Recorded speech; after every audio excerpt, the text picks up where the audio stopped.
একজনে যদি সেখান থেকে ৭৬,০০০ কোটি টাকা চুরি করে তো জিনিস হবে কি করে? এই জন্য কাজটা তো বড় কাজ, কিন্তু টিকতে চায় না। টার্গেট যা দিয়েছে টার্গেট পর্যন্ত যেতে চায় না। টার্গেট দেয় ১০০ বছরে, ৪০ বছরেই ভেঙে যায়। অথচ রূপপুরের পাশে আপনি যে ব্রিজটা, হার্ডিং ব্রিজ, ১০০ বছরের টার্গেট নিয়ে বানিয়েছিল ব্রিটিশরা। ১০০ বছর পার হয়ে এখনো মনে হয় ১৩ বছর চলে গেল, কিছুই হয়নি। বিশাল একটা এবাদত, ওয়াজিব এবাদত, নাম কি? কোরবানি। এই সংক্রান্ত একটা আয়াত পড়েছি। এর উপরে ভিত্তি করে আমরা তাফসীর আকারে কিছু কথা বলতে চাই, শুনতে চাই ইনশাআল্লাহ। কোরবান শব্দের শাব্দিক অর্থ হচ্ছে নিকটবর্তী হওয়া। কোরবান শব্দের শাব্দিক অর্থ হচ্ছে নৈকট্য লাভ করা। অন্য আরেকটা অর্থ আল্লাহর নির্ধারিত নির্দেশ অনুযায়ী নির্ধারিত দিনে, যখন তখন না। জিলহজ মাসের 10, 11, 12 এই 3 দিনে আল্লাহর সন্তুষ্টি পাওয়ার জন্য পশু জবাই করার নাম হচ্ছে কোরবানি। বলেন বলেন। এটা শুধুমাত্র এই ১৫০০ বছর আগ থেকে আমরা পাইনি। সূরা মায়েদা ২৭ নম্বর আয়াত যে পড়লাম, এ সূরাতে ১২০টা আয়াত আছে, মাত্র একটা আয়াত পড়েছি। আল্লাহ পাক বলেন কোরবানি নামক এই বিধানটা আমাদেরকে আল্লাহ এখন দিতেন না, অলরেডি আমাদের শরীয়ত থেকে এটা মাইনাস করে দিতেন। চিন্তা ভাবনা করেন, আদম নবী থেকে শুরু হয়ে কত হাজার কোটি বছর পার হয়েছে আমরা জানি না। এই বিধানটা সেই প্রথম দিন থেকে চলে আসতেছে, কিয়ামত পর্যন্ত চলতেই থাকবে। আমাদের কাছে বছরে বছরে একবার করে আসে। কি দিতে আসে ওইটা আমরা অনেকেই জানি না, শিক্ষাটাও নেই না। শুধুমাত্র গোশত খাওয়ার জন্য এটা আসে নাই। আমার যতটুকু স্টাডি আছে আয়াতের উপরে, আমি যতটুকু বুঝি এই আয়াতটা, আমি তাফসীর আকারে বলতে গেলে আপনি নিজেও বুঝবেন। আমার তো মনে এত বড় বিশ্বাস জন্ম নিয়েছে। 22-23 দিন পর, এই 22টা দিন পরে যদি কোরবানির এই শিক্ষাটা বাংলার মানুষের আজ নিতে পারে, এই দেশে ইসলাম কায়েম হয়ে যাবে। এবার আসেন আমরা মিলাবো ইনশাআল্লাহ। সূরা মায়েদা, কোন সূরা? বলেন বলেন। মায়েদা শব্দের শাব্দিক অর্থ হচ্ছে দস্তরখানা, খাবারের প্লেট। তামাম পৃথিবীকে আমার আল্লাহ খাবারের প্লেট বানিয়ে দিয়েছেন, দস্তরখানা বানিয়ে দিয়েছেন। আয়াতের নামকরণে, সূরার নামকরণে আমি যেটা পেয়েছি তাফসিরে ইবনে কাসিরে মুফাসসির বলেন, দস্তরখানা নামে আল্লাহ সূরা দিলেন কেন? নবীজি বলেন, কোন মানুষ যদি দস্তরখানায় পড়ে যাওয়া খাবার তুলে খেতে পারে, তাহলে জান্নাতে যে হুর আছে তার দেন মোহর আদায় হয়ে যায়।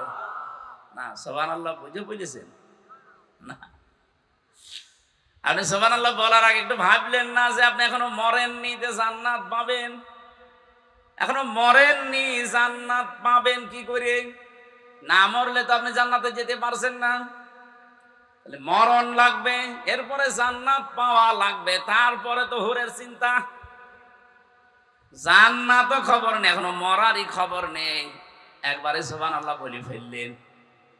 তার মানে এই দস্তরখানা নামে সূরা মায়েদাটা এত গুরুত্বপূর্ণ। এই আমলটা দুনিয়ায় কোনো মানুষ যদি সত্যি আল্লাহর এই খাদ্যটা, এই নিয়ামতটা, এই রিজিকটা তুলে খেতে পারে দস্তরখানা থেকে, আল্লাহ পাক এত বেশি খুশি হয় বান্দার উপরে, যার জান্নাতে ও যাবে এবং হুরের সাথে ওর বিয়ে হবে।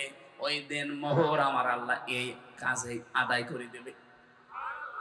এই জন্য আমলটা ছোটখাটো বলে ছেড়ে দেবেন না, সুযোগ পেলে এটা করা লাগবে। দ্বিতীয় নম্বর ব্যাখ্যায় পেয়েছি, আমার আল্লাহ খাবারের প্লেট বললেন কেন? মায়েদা মানে তামাম দুনিয়াটা খাবারের প্লেট। এই ঘোষণা এই কারণে, মানুষ যেন খাবার নিয়ে পেরেশানি চিন্তা না করে। কারণ খাবারের মালিক আমি আল্লাহ নিজেই দুনিয়াকে প্লেট বানিয়ে দিয়েছি। যেটা নিয়ে মানুষের চিন্তা করা দরকার সেটা হচ্ছে তার পরবর্তী জীবন। এইটা নিয়ে আমি আল্লাহ দায়িত্ব নেইনি। যে দুনিয়াতে যদিও কাজ কারবার না করে পরবর্তী জীবন ওর জন্য কল্যাণকর হবে, কল্যাণময় হবে ঘোষণা কোরআনে আল্লাহ দিয়েছে। তাই আল্লাযী খালাকাল মাউতা ওয়াল হায়াতা লিয়াবলুয়াকুম আইয়ুকুম আহসানু আমালা। তিনি সে আল্লাহ যিনি তোমাদের মউত আর হায়াত বানিয়েছেন। এদিকে তাকান, আল্লাহ কিন্তু আগে হায়াতা শব্দটা লাগাননি, আল্লাযী খালাকাল হায়াতা না, আল্লাযী খালাকাল মাউতা। পুরা কোরআন শরীফে আমি যেখানে এরকম আয়াত পেয়েছি মিলিয়ে দেখলাম আল্লাহ আগে মউতের কথা এরপরে হায়াতের কথা দিলেন। আয়াতগুলো চিন্তা ভাবনা করে পড়ার সময় দেখেছি কেন আল্লাহ মউতের কথাটা আগে দিলেন। যেখানে যেখানে এরকম হায়াত আর মউতের কথা পেয়েছি আগে মউতের পরে হায়াত। মুফাসসিরিন ইকরাম বলেন আল্লাহ এটার দ্বারা এই শিক্ষা দিতে চায় বান্দারা যাই করো দুনিয়ায় এই চিন্তা সব সময় করবা যে মরা লাগবে। কি কথা বলে না কেন? তুমি যত উপরে ওঠো না কেন, যত বড় দায়িত্বশীল হও না কেন, যত সম্পদের মালিক হও, এই কথা সব সময় মনে প্রাণে বিশ্বাস রাখবা যে আমার মরা লাগবে। আর মানুষের ভেতরে এই টেন্ডেন্সি যত বেশি তৈরি হবে ওর জীবন তত বেশি পরিচ্ছন্ন হবে। এটা যারা ভুলে যায় তারা বেপরোয়া যায়, তাদের জীবনও বেপরোয়া হয়ে যায়। কিন্তু যে মানুষগুলো যত বেশি যে মরা লাগবে আমার এই চিন্তায় থাকবে, কমপক্ষে হলেও ওর জীবনটা পরিচ্ছন্ন হবে আস্তে আস্তে হলেও। কিন্তু এটাই আমরা অধিকাংশ মানুষগুলো বেমালুম ভুলে গেছি। আল্লাহ দ্বিতীয় নম্বরে দিয়েছেন আল হায়াতা, আমি হায়াত বানিয়েছি। হায়াত তাফসিরে পেয়েছি 5 প্রকার। আমাদের 2টা হায়াত আমরা পার করেছি, সামনে 2টা বাকি আছে, মাঝখানেরটাই আমরা আছি। প্রথম যে হায়াত আমরা পার করে এসেছি তার নাম আলমে আরওয়াহ, রূহের হায়াত, যেটা রূহের জগৎ। এরপরে আলমে বুতুনে ছিলাম, আমরা মায়ের পেটের জগতে ছিলাম। 3 নাম্বার যেটা আলমে দুনিয়া, এই দুনিয়ার জগতে আছি। এরপরে 4 নাম্বার আসতেছে আলমে বারজাখ, কবরের জগৎ। 5 নাম্বার যেটার শুরু আছে আর শেষ হবে না, নাম আলমে আখিরাত। তাহলে কি এখান থেকে কি আল্লাহ বোঝাতে চান যে বান্দা তোর কিন্তু 2টা শেষ হয়ে গেছে, সামনে 2টা আছে, মাঝখানে তুমি আসো, চেষ্টা করলেও এখানে আর থাকতে পারবা না, কারণ সামনের 2টা যাবে কে? লিয়াবলুয়াকুম আইয়ুকুম আহসানু আমালা। আমি আল্লাহ দেখতে চাই তোমাদের ভেতরে সবচাইতে ভালো কাজ কে করে আসতে পারো। আল্লাহ কিন্তু এখানে আকসারু আমালা দেয়নি যে আমি বেশি বেশি কাজ চাই না। আপনার কাজ বেশি করা লাগবে না, কাজ অল্প করেন, কিন্তু কাজটা যেন ভালো হয়। কি কথা বলছেন? এ বাংলাদেশে 15.5 বছরে বহু মানুষ এমন এমন কাজ হাতে নিয়েছিল, বড় বড় কাজ, কিন্তু কাজ বেশি হলে কি হবে? কাজটা ভালো হয়নি। কয়েকদিন আগে আমি চট্টগ্রামে গিয়েছিলাম, বঙ্গবন্ধু টানেলের নিচ দিয়ে আসছিলাম, আমরা দেখলাম পানি উঠতেছে। কাজটা তো বিশাল কাজ, বাংলাদেশের জন্য যে বড় কাজ, অনেক বড় কাজ, কিন্তু কাজটা ভালো হয়নি। যে বাজেট ছিল ওখান থেকে যদি 100 টাকার বাজেট হয়, 20 টাকা খরচ হয়েছে, 80 টাকা আল্লাহর ওলিরা খেয়ে ফেলেছে। এটাকে আমি বেশি বলে ফেললাম না? পাবনার রূপপুর পারমাণবিক কেন্দ্র, পরশুদিন আমি আসছিলাম এই লাইন দিয়ে, আমি দেখেছি এই জায়গায়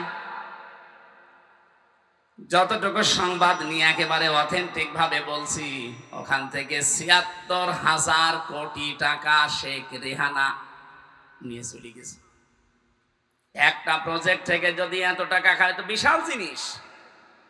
কত হাজার হাজার কোটি কোটি টাকার সম্পদ ওইটা বাংলাদেশের জন্য। বাজেট যা হয়েছিল যদি পুরাপুরি ওইভাবে খরচ করতো, এই দেশটা আরো দাঁড়িয়ে যেত। একজনে যদি সেখান থেকে ৭৬,০০০ কোটি টাকা চুরি করে তো জিনিস হবে কি করে? এই জন্য কাজটা তো বড় কাজ, কিন্তু টিকতে চায় না। টার্গেট যা দিয়েছে টার্গেট পর্যন্ত যেতে চায় না। টার্গেট দেয় 100 বছরে, 40 বছরেই ভেঙে যায়। অথচ রূপপুরের পাশে আপনি যে ব্রিজটা হার্ডিং ব্রিজ 100 বছরের টার্গেট নিয়ে বানিয়েছিল ব্রিটিশরা। 100 বছর পার হয়ে এখনো মনে হয় 13 বছর চলে গেল, কিছুই হয়নি।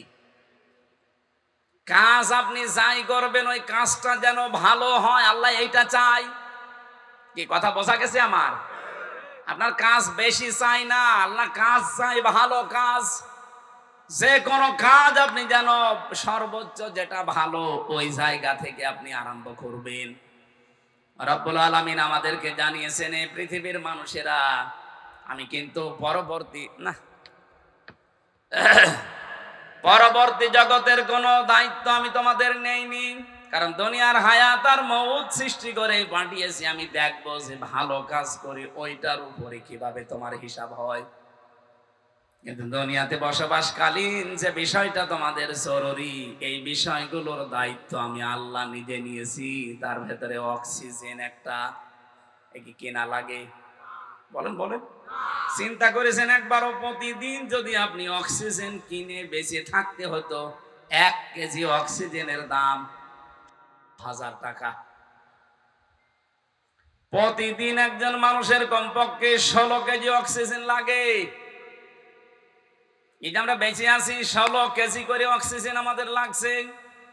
হিসাব নিকাশ করে যদি জিবরাইলের কাছে বিল দেয়া লাগতো যে এই যে আমি অক্সিজেন ভোগ করেছি, টাকা নেন, আমার মনে হয় জিবরাইলের নাক মুখ সব খুলে যেত। এই যে এই সূর্যটা জ্বালাতে আমার আল্লাহর প্রতিদিন 30,000 কোটি ফারেনহাইট বিদ্যুৎ খরচ হচ্ছে। চিন্তা করতে পারেন, 30,000 কোটি ফারেনহাইট, এত বড় বিশাল বিদ্যুৎ খরচ করছে মাত্র 1 মিনিট এই সূর্য জ্বালিয়ে রাখতে।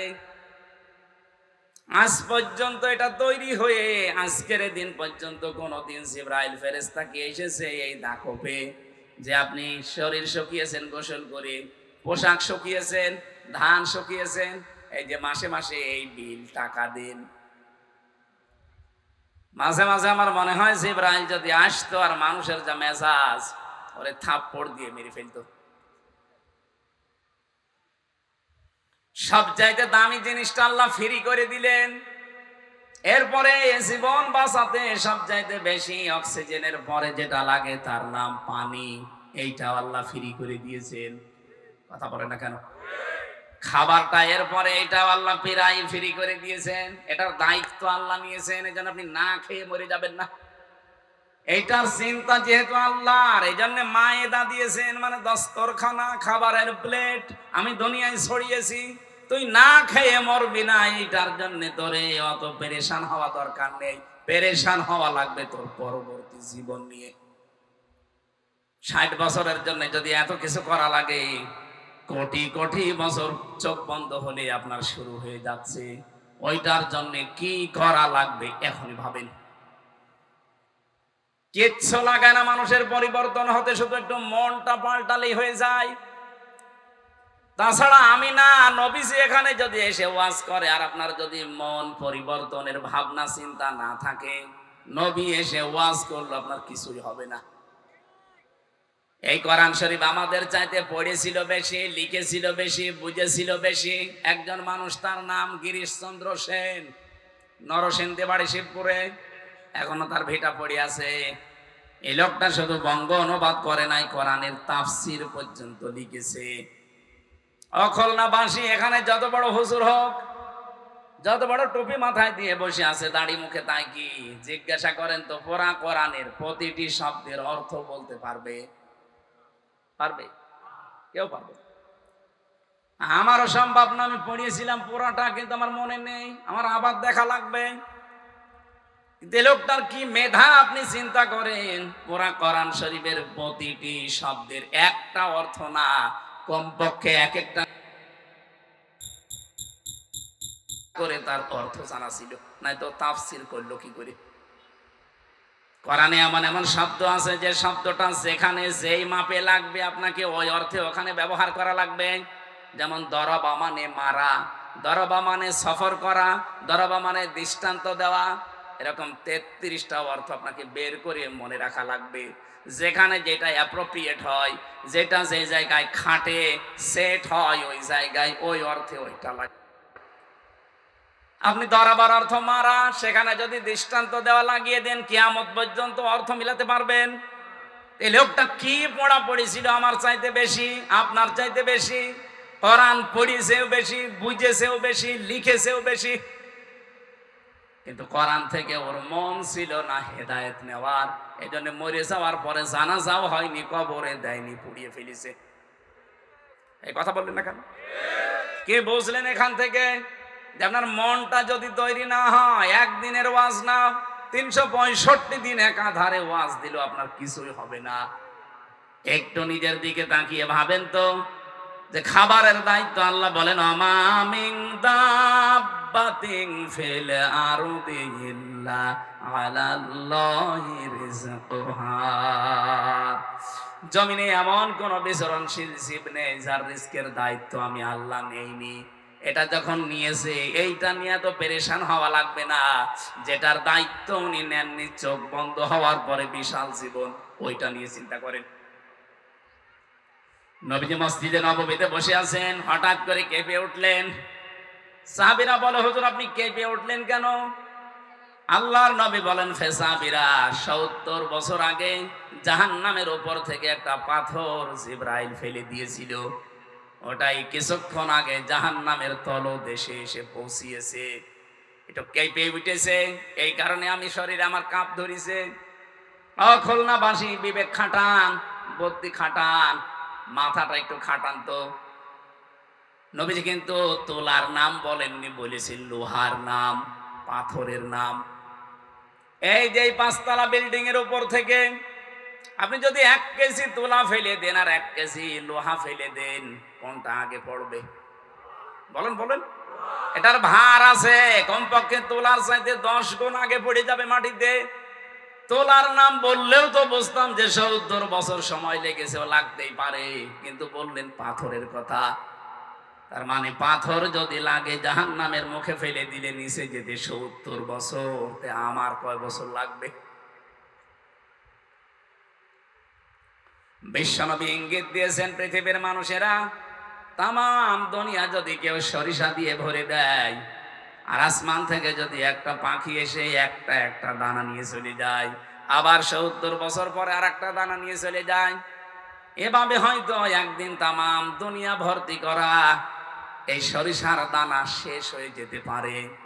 কিন্তু আমার আর তোমার চোখ বন্ধ হওয়ার পরে যে জীবন শুরু হচ্ছে, ওটা আর কোনোদিন শেষ হবে না। একটু নিজের দিকে তাকিয়ে বলেন তো, কি নিয়েছেন বিশাল জীবনের জন্য আপনি হাতে করে? 60 বছরের জন্য এত কিছু যদি করা লাগে, বিশাল জীবনের জন্য আপনার কি পুঁজি আছে আপনি বলেন? মাঝে মাঝে এক্ষুনি নিজেকে পরিবর্তন করা লাগবে। কালকে থেকে শুরু করবেন না, ও সময় হাতে নেই। এখনই যদি আপনার চোখ বন্ধ হয়, আল্লাহর কসম আপনাকে জীবন ওই খাটে আর তুলবে না। হয়তো খাটের নিচে রাখবে, না পাশে রাখবে। এমনকি যাদের জন্য বাবা শাহজালাল সব হালাল করে ফেলছেন। আমি আজকেও একটা হাদিস পড়ছিলাম, মানিদ্দা আনাবি জার রাদিয়াল্লাহু তাআলা আনহু قال قال النبي صلى الله عليه وسلم من ادعى ما ليس له فليس منا وليتبوأ مقعده من النار। মুসলিম শরীফের হাদিস। নবীজি বলেন, কোন ব্যক্তি যদি এমন জিনিসের দাবি করে যে জিনিসের মালিক সে না, এদিকে বলেন,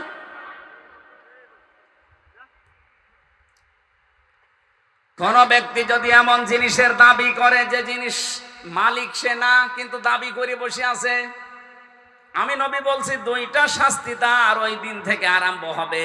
ফালাইসা মিন্না, এখানে আরবি গ্রামার যারা বোঝে, ফা শব্দটা আরবি গ্রামার অনুযায়ী 19টা অর্থে ব্যবহার হয়। আল্লাহর নবী এখানে যদি ফা নাও দিতেন, তাও আমরা বাংলা অর্থ করতে পারতাম। আলেমরা ফা দিলেন কেন? উপরে বর্ণিত কাজ যদি সত্যি কারো জীবনে থাকে, পরের শাস্তি মাস্ট বি তার জীবনে কার্যকর হবে। কি ছিল পরের শব্দ? কি ছিল? মানে দাহা মা লাইসা লাহু, যে জিনিসের মালিক তুমি না, এরকম জিনিস যদি তুমি নিজের দাবি করে দখলে নিয়ে নাও, প্রথম শাস্তি তোমার, তুমি নবীর উম্মত ওই দিন থেকে আর নেই।